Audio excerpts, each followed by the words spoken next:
So, Lone Rider here, and I think I talked about this before, but I want to talk about turn signals. Um, now, pe- a lot of people don't use them, and the problem with that is they exist to warn people that you're going to be altering course, altering speed, etc. So there's typically two problems. One, they don't use them at all, or two, they only put them on after they've started to slow down, stop, turn, whatever. Um, if you don't use them at all, then usually that's just a learned behavior pattern. It's not that in that particular case the person forgot. It's usually that if you get behind a car or you notice a car when you're out on the road riding your bike, whatever, um, and they don't use a turn signal, a lot of times when you see the next time you see the same car turn, it's not using a signal either, and that person never learned literally how to drive properly, um, or they think they're immune from the traffic laws and the laws of physics, I guess, that either they won't hurt anybody or if they do, oh well, they're special, which is a horrible way to think if you really put too much thought into it. Um, I mean, in any other endeavor, we would consider, is that person like a psychopath? I always use the analogy, if you could imagine somebody going out into a park and just randomly shooting a gun around, um, most of us would look at that in one of two ways. Um, Either the person is too stupid and mentally incompetent to realize they're posing a random danger to everybody around them, or two, they're so evil or psycho or disconnected from reality or whatever that they actually don't care, that they could hurt or maybe even kill somebody. And somehow, while that's a valid observation when it comes to somebody randomly discharging a shotgun in a park, when it becomes to somebody literally throwing their car around in random directions without warning, all of a sudden it becomes fine and a socially acceptable thing. I don't understand that. But I didn't want to talk so much about the dangers of not using your turn signal in terms of causing an accident for somebody in that particular instance. I wanted to talk about what are the long-term dangers. And one of the things is that it sets up an expectation that when you see cars stopping and when you see brake lights come on without a turn signal appearing first, in a place in the road where somebody normally wouldn't stop unless they were turning, you you just kind of assume they're turning and they're not using a turn signal. It becomes almost something you don't even look for the turn signal anymore. You just, oh, brake lights, they must be turning. Um, and I've had this happen a couple times, both in my car and on my bike, where somebody in front of me will be apparently stopping for no reason, but at a place where there might be, let's say, a driveway or a side street off to one side, and it's like, oh man, that jerk's not using a turn signal. And you go to either go around if you're on your bicycle or maybe beep the horn if you're stuck behind them in a car. And it turns out they're stopping because there's a deer in the street or there's somebody walking across the road or whatever, which you can't see because that's in front of their car and their car's between you and it. But the problem is that essentially by creating a situation in which people don't regularly, as a rule, use turn signals all the time, um, you create a situation where people get accustomed to just seeing cars stop in the main lane for no reason or slow down in the main lane for no reason, and the assumption is, oh, they're turning. So if you're driving down the road and you see somebody stopping for no reason, and they're sort of off to this side, and there's a side street or a driveway off to that side, you may try and go around on this side. If there's somebody crossing there, you could hit them and you could cause an accident. If I'm on my bike and I see a car stop in front of me, I'm usually going to go past it, right? I mean, it's in a different line of travel than me. I'm off to the side. Whatever is physically obstructing it isn't obstructing me. Unless, again, it's like a deer running across the road or a person walking or a family walking across the street, in which case, again, there could be a collision. I could hit them. So basically, there are certain things that happen on the road, certain signals we give to each other, and I don't mean that just in terms of the turn signals, but generally speaking, when you see a situation, you have to be able to address it at a glance and decide what to do, pretty much like that, and it has to become instantaneous. It has to become second nature. You don't have to you. A lot of times you don't have time to think about it. You have to make the decision quickly. If you sit there dallying by the time you decide whether to stop or not, whether to swerve or not, whether to do whatever it is you're going to do, you could already have had a collision by the time you make up your mind. You've lost the valuable reaction time you needed to do whatever it is you're going to do. So we can't literally have mixed signals on the road. But when you see, as it is here in New Jersey, it's very commonplace for drivers to just stop or slow down and then turn without a signal. And the problem with that is in addition to possibly causing an accident in that particular instance, because they're not warning people that they're going to be stopping, or slowing down, and in particular which direction they're turning, or even that they're going to be turning. It further creates a problem because then, after a couple of years of seeing that, the average road user is going to learn to expect it. And they're going to learn to associate that behavior, that stopping or slowing down in the street without warning, with turning, not with other things that it could be, like a dog running out in the street or a person crossing or whatever, which is a perfectly legitimate reason for a car to slow down. But the point is, a lot of us, we see somebody stopping for no apparent reason because we can't see what they're reacting to. And the assumption, oh, it's another jabron in a BMW with no turn signal because they think they're special. And that's actually not what's happening. That person might, in fact, be being a safe driver and slowing down because there's a young child crossing the street or something. But the behavior that's unsafe that we've tolerated, to the point where it's become almost a norm now, the lack of use of turn signals consistently, has conditioned us to assume that that's what it is that person is doing, just from experience. Now, one could say, well, just always wait back and be sure.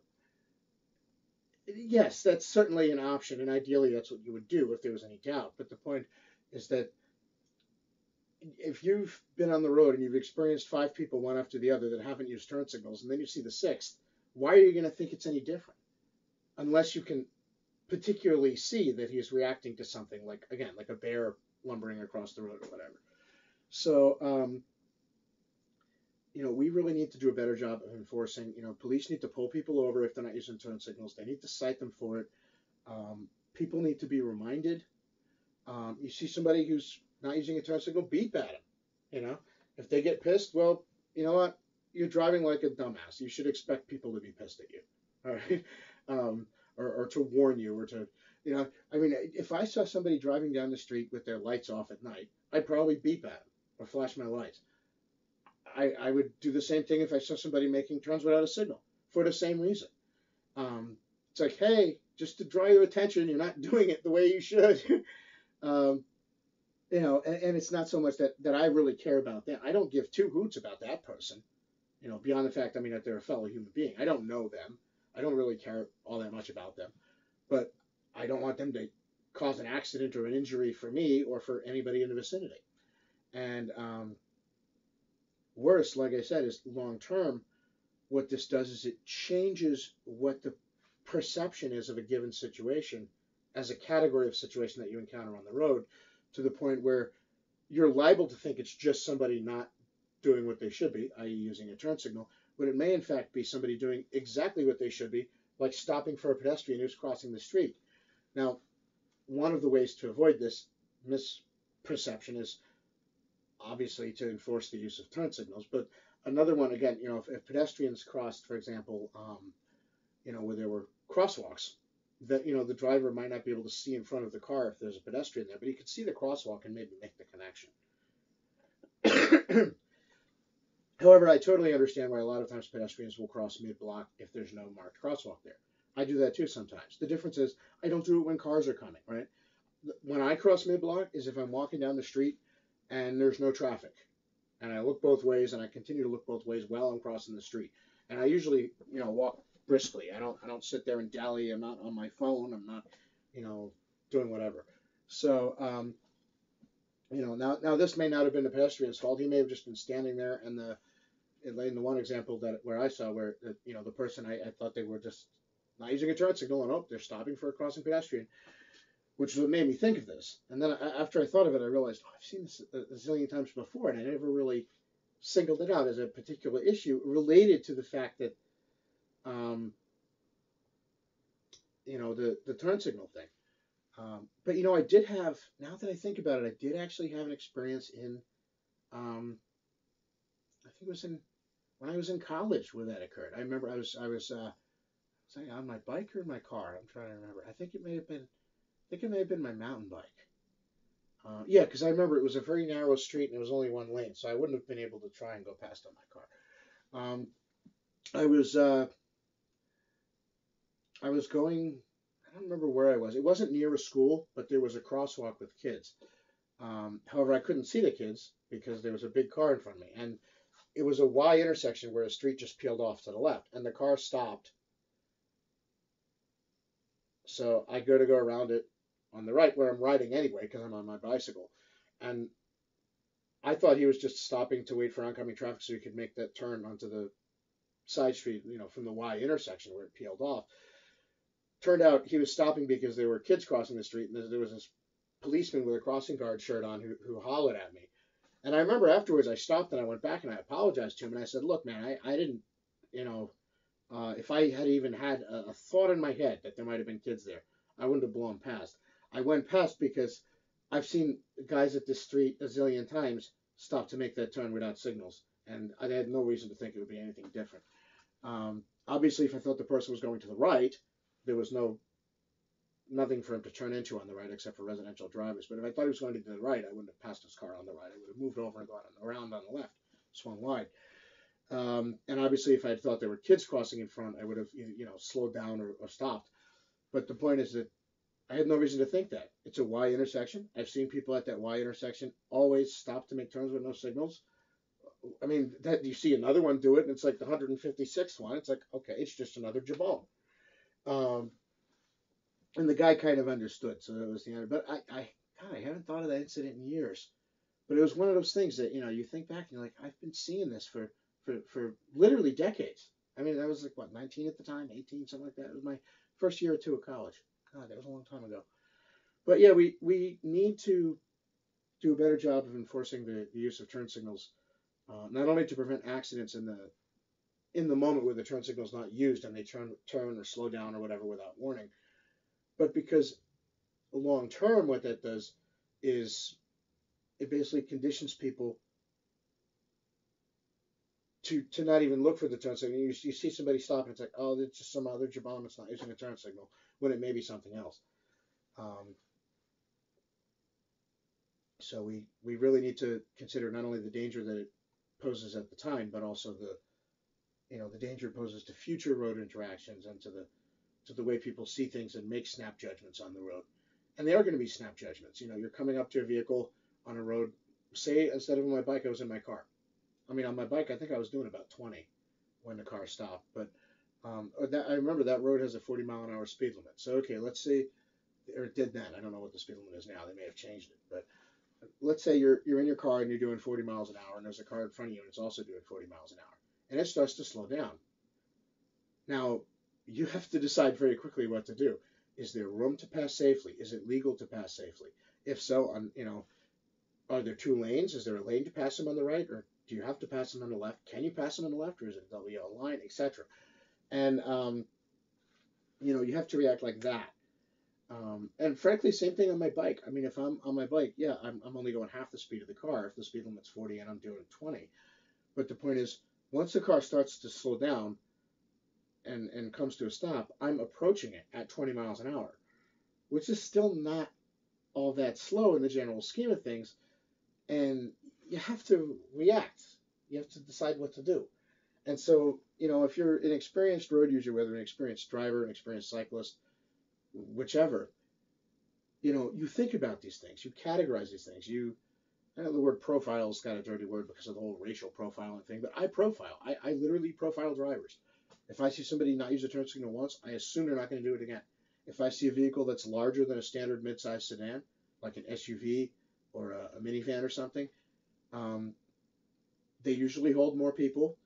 They're harder to see around and harder to control. For all I know, there's a family of 16 people. For all I know, they got the Partridge Family in there. I'm going to assume that driver could be distracted, has no idea how to drive what something that's the size of a commercial vehicle, even if it doesn't have to be licensed as one, etc. Um, so I essentially profile drivers, and because of it, I'm still alive, even though I've had some mishaps with some really bad ones. Um, it's worth noting that on the bike, I don't break traffic laws. I know there's a lot of people who look at bikers and say, "Oh, you're all scofflaws." No, I ride safely, but the problem is the people around you aren't, right? You've got jaywalkers, you've got drivers on cell phones, you've got drunks, you've got all kinds of stuff. I mean, hell, you've even got the occasional person on a bike riding the wrong way down the effing street right at you. So, you need all the time you can get when it comes to reacting to an emergent situation. And things on the road happen quick, all right? Or they can happen quick. And so, you know, that's where the turn signal comes in. If you put it on, you warn people what you're going to do. I know that guy's going to turn. And if you don't see a turn signal, then you know it's something else. The Could be somebody crossing the street, whatever. The problem comes when they don't use the turn signal and then they still turn. Again, they're literally sending you mixed signals. And you experience enough of that, and all of a sudden, you can make the wrong snap judgment. A car that's stopping because there's little kids crossing the street is appears to be just another jablon number 156, that's not using his turn signal that day because he's trying to text his BFF or whatever. And that's the problem. So we need to do a better job of enforcing this. I'd say to the cops, pull them out of their cars, give them a ticket. I'd say give them a thump on the head, but I'm not sure you're allowed to do that, although maybe it would help. But, just we need to enforce this, and we need to realize that this type of stupid crap kills. Like I said, the analogy of the guy randomly discharging a shotgun in a park, right? You don't want to be that guy. You don't want to be the guy that everybody looks at and that guy must be a maniac. Doesn't he care that he's going to hurt somebody? Well, yeah, you're not using a turn signal. That's you. Okay. So don't. All right. Lone Rider out.